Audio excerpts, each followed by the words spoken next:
Good evening and welcome to this live with myself, Saj Hussain. Ask me anything about property investing. These are weekly Monday lives at 8:30 p.m. where I spend about half an hour of my time to help you get further faster in your property investing journey. So if you've got any questions around investing in property, please put them into the comment section below. We're going live on various different platforms. We're live on Facebook, LinkedIn, Instagram, Twitter, and YouTube. So wherever you're watching, put a comment in the question box below, in the comment section below, and we'll do my very best to answer that for you this evening. If I'm not able to get it done this evening, we either run out of time or I don't get around to it. What I'll do is I'll try and answer that first next week before we get started in the questions. So to start this evening, I'm going to do the very same thing. I'm going to start answering questions that are left over from the previous week, work through those. As your questions start coming in, I'll do my best to answer those too. So as I said, I'm here for about half an hour or so, really to help you get further, faster in your property investing journey. So let's get started. Our first question we've got, which was on a LinkedIn. So they're the social media connections. First of all, if you're not already connected with me, make sure you connect with me on those platforms. I'll ping that up again a little bit later this evening. So first question, which was from LinkedIn, from Khalil Hussain. If there's other rent-to-rent companies at almost all your viewings, is that a sign an area is saturated? So a great question from Khalil. So when you're looking for rent-to-rent properties, if you're going out to doing the viewings and you're finding that lots of other potential rent-to-renters also there, what does that mean? Is that a good sign? Is that a not so good sign? Well, here's my view on these things. It's really important that you don't really worry about what everybody else is doing. It's important that you're focusing on what your goal is and what your objective is. So for instance, just because there's a number of other people there, it doesn't mean they're going to be doing exactly the same thing as you. And this is very similar to, for example, when you're looking at auction properties, you go and look at a property at auction, you turn up the viewing day and there's like a house full of people all looking at property. Are they all going to bid for that property? Is it even going to fit their criteria? Are the numbers even going to work for them? Are they all the same type of outcomes that they're looking for from it? For example, somebody might be looking to buy to let, somebody else might be looking to flip it, somebody else might be looking for that property as their home. In the very same way, when people are there looking at rent-to-rent properties, doesn't mean they're going to be doing exactly the same thing you are.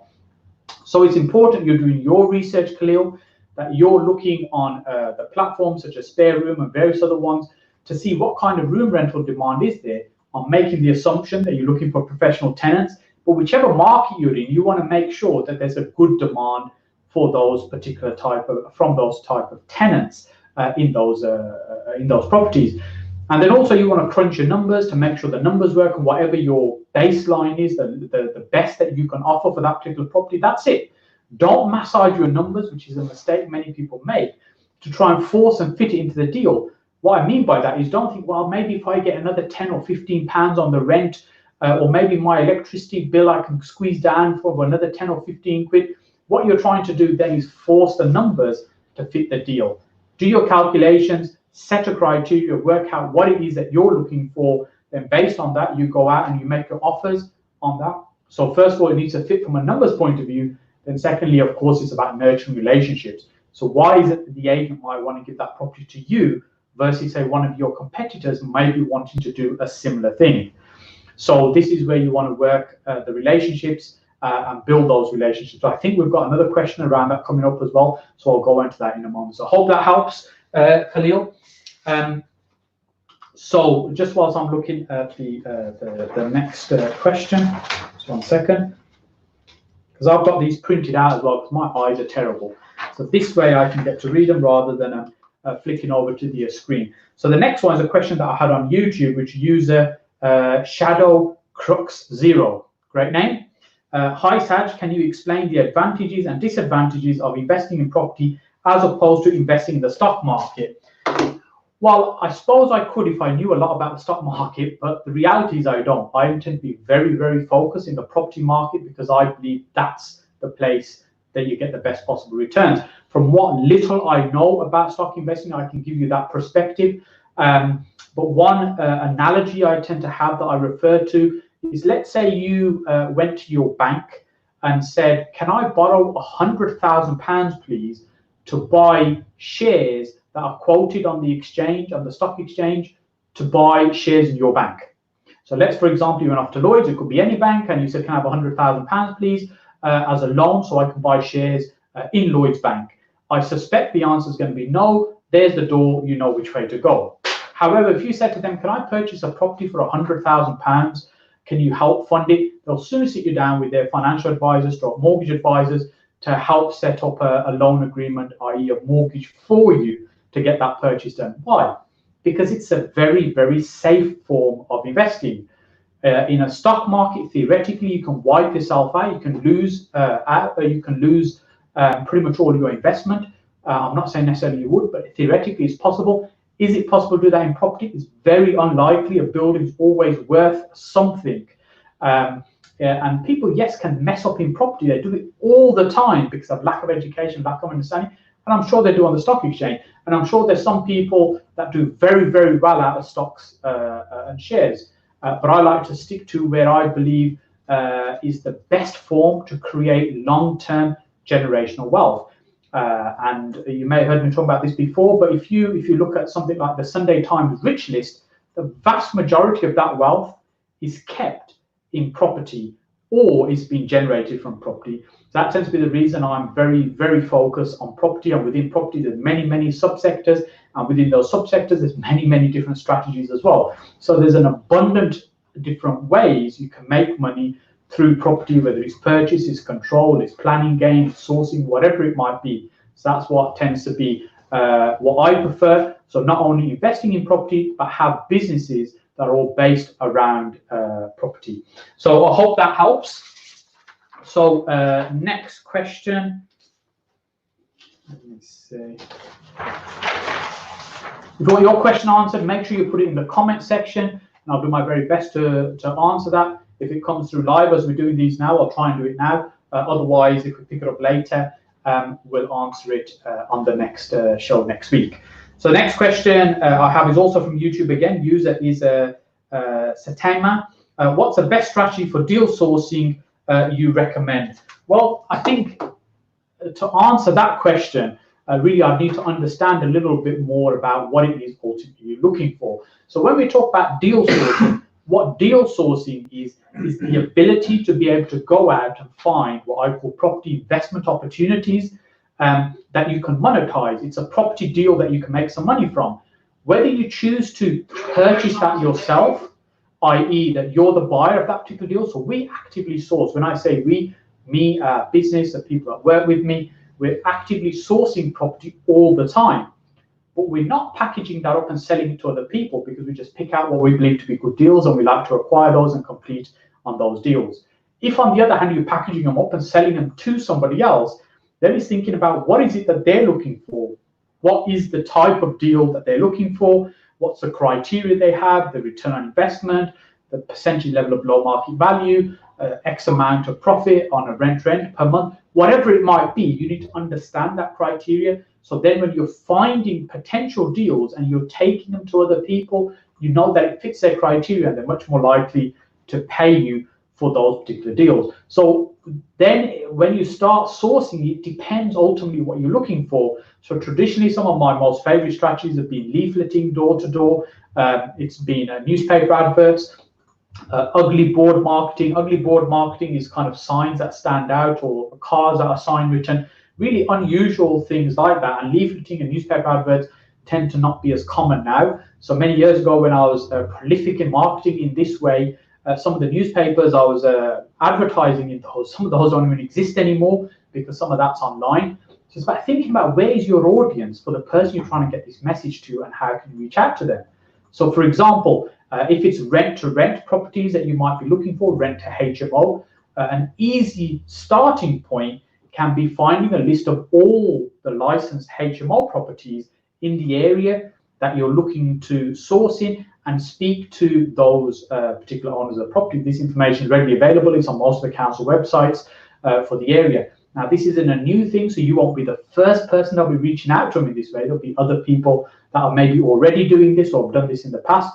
So it's thinking about how can you get their attention to start a conversation with them. So I hope that helps.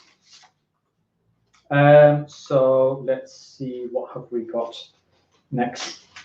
How are we doing with questions coming through?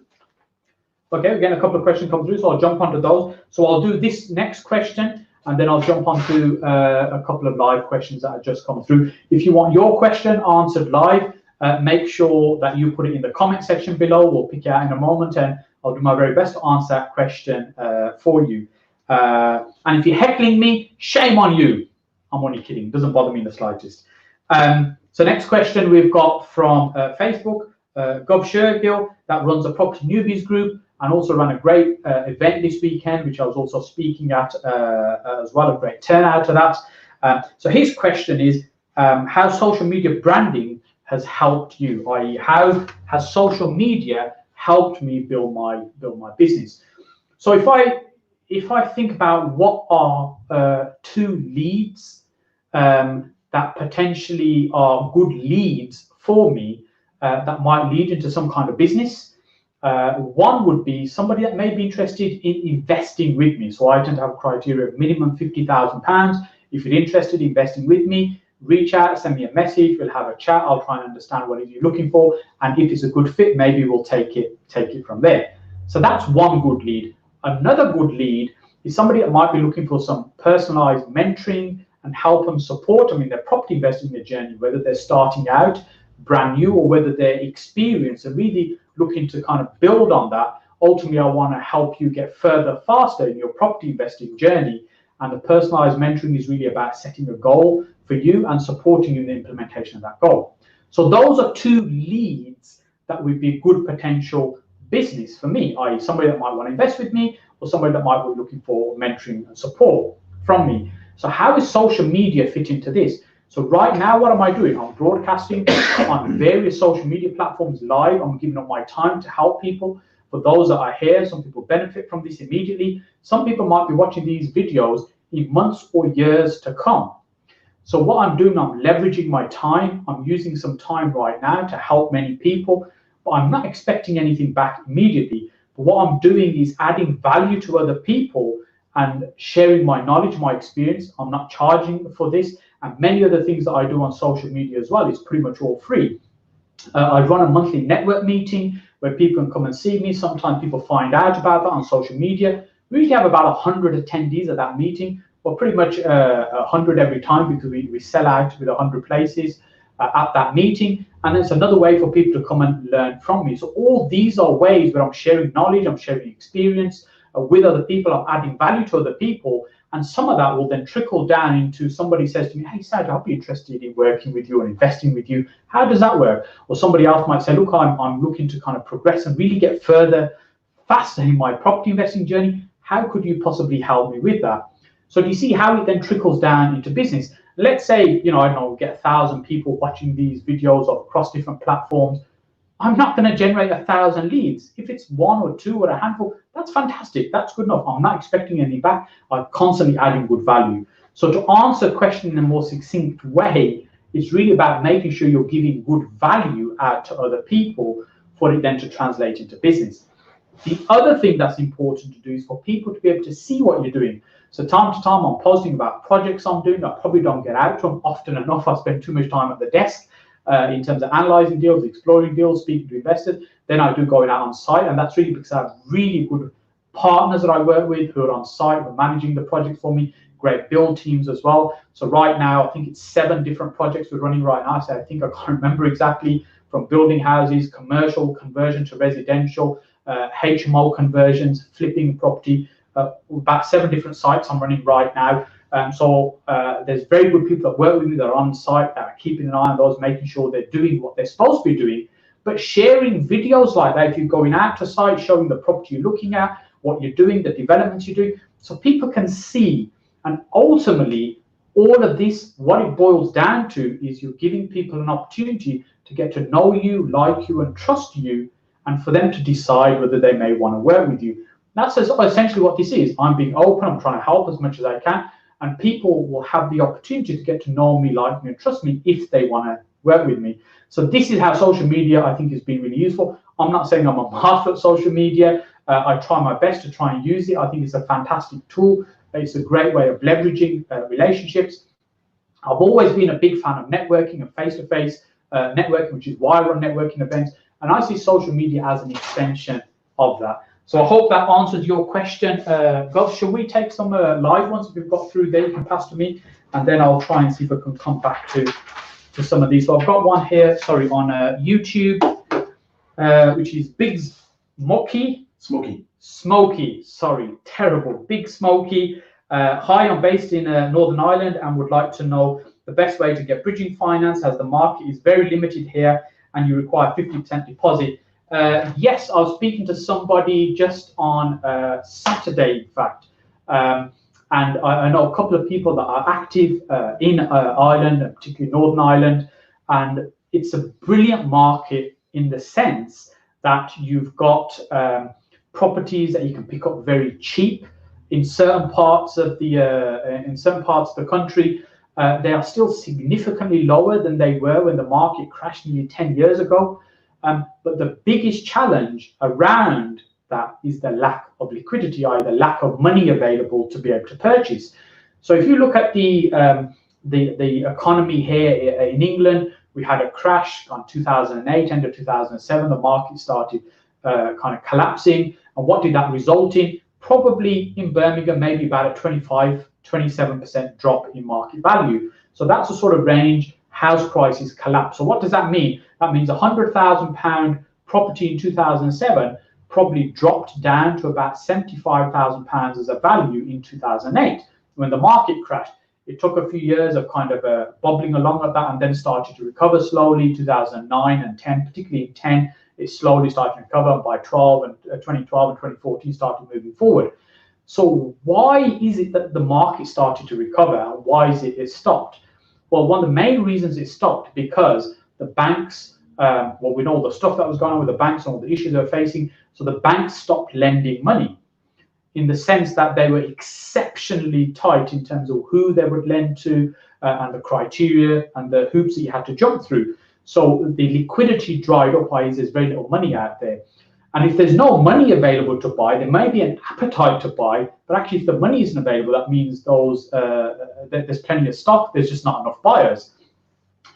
Now, as the market improved, it has improved because more and more lending started to come to the market, there's more confidence that come back to the market, and more cash that was available and people started buying. The issue that we have in Ireland is that the banks haven't gone back to starting to lend again. So it's very difficult to get mortgages, to get bridging. As you said, you need to put a 50% deposit down. They're very risk adverse, even though the property is very cheap and the returns can be very high. I was speaking to somebody about the rents that are possible in some of the key areas, very, very high rents in some places, because it's just not possible to buy, because people can't afford the purchase because the banks are not really lending. So what's the solution? Well, if you can't use traditional finance, you need to look beyond that and see what other type of investing is available. So when I started my property journey literally 10 years ago, is almost the opportunities that exist for you right now in Ireland. What I mean by that is there's lots of fantastic deals around, there's very little money around, there's an appetite for people to buy, people still want to put their money somewhere safe to get a really good return. And that's what the market was like when I first started out and started doing quite well in property. So you've got the same situation that exists now in Ireland that, as I said, existed like 10 years ago here. And what I started doing is partnering with other people to fund those deals. And this is what you've got to look at and say, so, okay, so what's the property available to buy right now? What's the return that we can get on that, whether it's you're using some borrowing or whether it's all a cash purchase? Ultimately, it's about return on investment and security. So the security will be there if you're not doing any other borrowing. Then ultimately, what return can you achieve or you can help get for other people? And then that's what you're offering. You're bringing other people in that got cash available on the mainland in England and in London. You're trying to get those people to come and invest with you for a return. But you've got to start demonstrating why it's a good place to invest, what the returns are, and then that will help. And sometimes the easiest way, I don't know if you can do this right now, but if I was looking at an area in this country and I'm thinking, how do I know it's a good place to invest in? I'd go and look at new developments that are happening. So I'd look around online and see where around us are new properties being built, where the bigger developers are investing money. And here's a quick tip for you. They've already invested a huge amount of money in marketing and understanding who their buyers are going to be. So they'll have all the marketing blurb or why this is a great area, why the schools are great here, and why people want to live in this area. And that gives you the background research. So you can borrow the research other bigger developers have done. as to why that's a place to invest. So ultimately, the answer is don't do what everybody else is doing, sitting on their hands and saying, oh, the banks are not lending, we can't buy. The banks are not lending, but there's alternative sources of finance you need to think about, you need to resort to, because there'll be ways that you can profit from these opportunities. Because I can promise you in 10 years' time, you'll look back and you'll regret all the deals that you don't do now that exist, because your thinking is limited by what is available from the banks. So I hope that helps. So we've got another question there you can pass over to me that we can have a look at how we're doing for time. We're okay for time at the moment. So I've got one from LinkedIn, which is 09Mar 20. Can you explain in detail how you use an exchange with delayed completion to purchase a non-mortgageable house? I have my own view on an EDC, but keen to understand how others use it. So just so I can, first of all, explain to people that may be listening to this, what I'm waffling on about, first of all, and also just to understand the context of the question. So an exchange with a delayed completion, or EDC, is essentially when you're doing a normal purchase of a property. You're in England, particularly, you're not committed legally to that purchase until a point happens, which is called the exchange of contracts. And if you're doing a normal purchase, or if you've ever purchased a property, you'll know that tends to be when the point very close to when you're about to get the keys. All the searches are done, the solicitors have done all their inquiries, the surveyors have done the valuation, the banks are kind of happy with everything, all the paperwork, everything's been done, all the boxes have been ticked, everything's ready to go, everything's lined up. And at that point, the two solicitors, i.e. the seller and the buyer solicitors, they exchange contracts, which is where the term comes from, and they're legally bound into that agreement. Now, in that agreement, it will say that the purchase needs to be completed, or in the sale, and that needs to happen, the purchase needs to happen within a certain time frame. And that time frame typically might be a few days, it could be a week, it could be a month. It generally tends to be within that time frame. And that then allows everybody to say, right, let's get packing, let's get the telephone lines moved, the internet ordered, whatever it might be, because it allows certainty to fall into place and everybody's clear around what it is that they're doing. Now, you could actually have a completion that's delayed beyond a month. It could be 6 months, a year, 3 years, 5 years, 10 years, 20 years even. I have some very long delayed completion transactions that I've done. And you have to think about, why do you want to do that? Well, actually, there needs to be some benefit for you doing that. The benefit normally is that you've committed to that purchase, but you're not having to complete on it straight away. So, for example, some of the earlier ones that I did, what I would do is come across properties where the monthly payments, i.e. that the seller is making on the property, is very low. So they're making a very low payment, they just want to get away with the pain. It could be that there was just negative equity in the property at the time, and it just means that they just want to get out of it. So I would take over those payments effectively, so I'll service that debt for them, I'll make those payments each month for them, and then I'll just let the property out, say to a family, and then I'm benefiting from the profit in between. Now, if the property is in negative equity, I'm not looking to sell it right now. I'm not looking to purchase it with a mortgage immediately, and I just sit on it and wait over time for it to come out of that. So that's an example of how I've used them in the past. Sometimes it might be that you want the certainty that the seller's not going to back out of that transaction, and so you can go and invest some money. For example, it could be a planning gain. It could be that you're looking to add some value through an extension, to a change of use, to building something in the back of the land on that property. Whatever it might be is giving you the control that nobody else can back out, so you can do the value add and then complete on the transaction later on. And now, in terms of a non-mortgageable property, I'm just thinking about the context of how you and what you're trying to achieve. So I'm not entirely clear what it is you're trying to do. But if you're taking on a property, you're exchanging contracts with somebody and the property is not mortgageable, I'm assuming there's no mortgage on it right now. If there's no mortgage on it right now, and you're taking that property on, and you want to make it mortgageable before you complete the purchase. So, for example, let's say the house is unmortgageable because it has no kitchen. So if a property doesn't have a functional kitchen, it's not going to be mortgageable. Lenders are not going to offer you a mortgage on it. Well, you could exchange contracts, and then you can spend £5,000 putting a great kitchen in, and now, hey presto, that property is now mortgageable, and you can complete on that transaction with it being a mortgageable property. Remember, the figure that you exchange contracts at is fixed. So, for example, let's say it's £100,000, you exchange contracts, you spend £5,000 more, the property might be worth 120,000, but you've committed for that completion to happen at the original £100,000. If you're taking a mortgage on, it can add a little bit of complication, but all these things are doable. So hopefully that helps to answer the question. If that wasn't quite the question that you asked, Omar, do let me know and I'll try and add some more to that from what I understand from your question. I think that's what you were asking. But ultimately, it's about benefiting from controlling the property, obligating the seller to have to sell to you, but also remember you're committed to buying that property as well. And you can do things with the property, add value generally to the property before you have to complete the purchase. So we'll take one last question here on YouTube. Ashraf, I think. Hi Saj, please let me know if you are thinking to do a conference or training here in Birmingham. I'm really interested. Many thanks. Great question. I don't run many training programs. Most of my time is spent running my various different property businesses. I run a monthly property network meeting. As I said, we get about 100 people at that.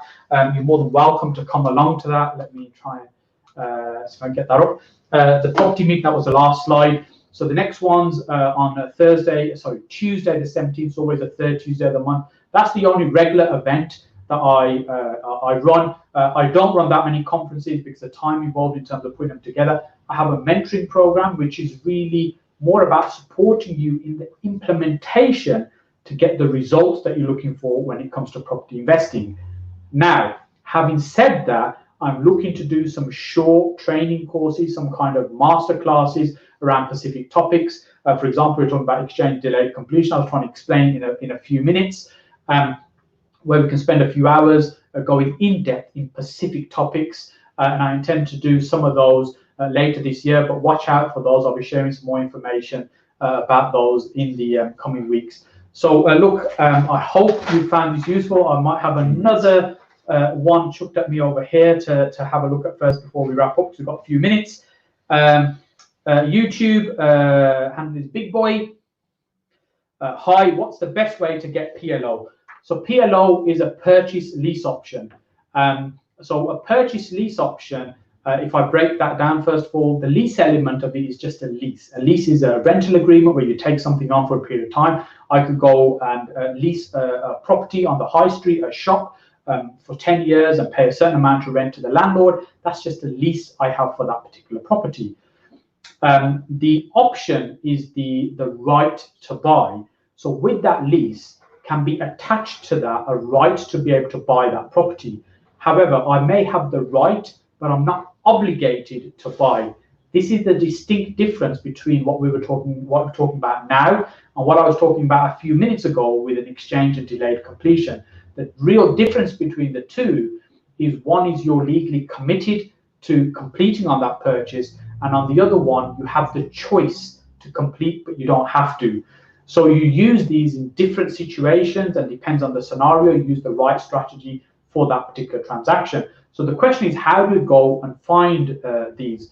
So one of the most easiest ways to find a purchase lease option is where you've got a property that you can lease. I effectively take control of it and pay a payment each month and tie that in with the right to buy element on that for some point in the future. One of the best ways to find those type of deals, give you a quick tip, is if you look on the platforms such as Rightmove, Zoopla, and various other ones, and look for properties that are both up for sale and to let as well. What is it that's telling you? What it's telling you is the owner is looking to sell that property right now, or as an alternative, they're happy to let that property, i.e. let somebody live in it and just take a rent on it. And ultimately it means that they can move on from that property and not be tied into it however they are right now. So when we're looking for purchase lease options, that's absolutely perfect because it ties in exactly with what we're looking for. We're looking for a property that we can let right now on a lease arrangement, and then also have a right to buy it. Now, if somebody's got a property up for sale and also to let as well, that ties in perfectly. Now, so that's how you could identify somebody who would be motivated to be able to agree to a purchase lease option for you, because those indicators are there. However, fundamentally, you have to make sure that that is still going to be a good deal and how you're going to be able to benefit from that.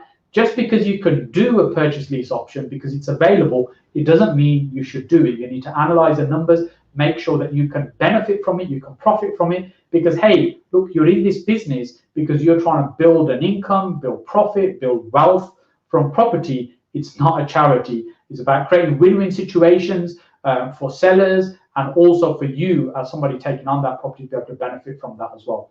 So look, I hope you found this useful. These are sessions I run every Monday at 8:30 p.m.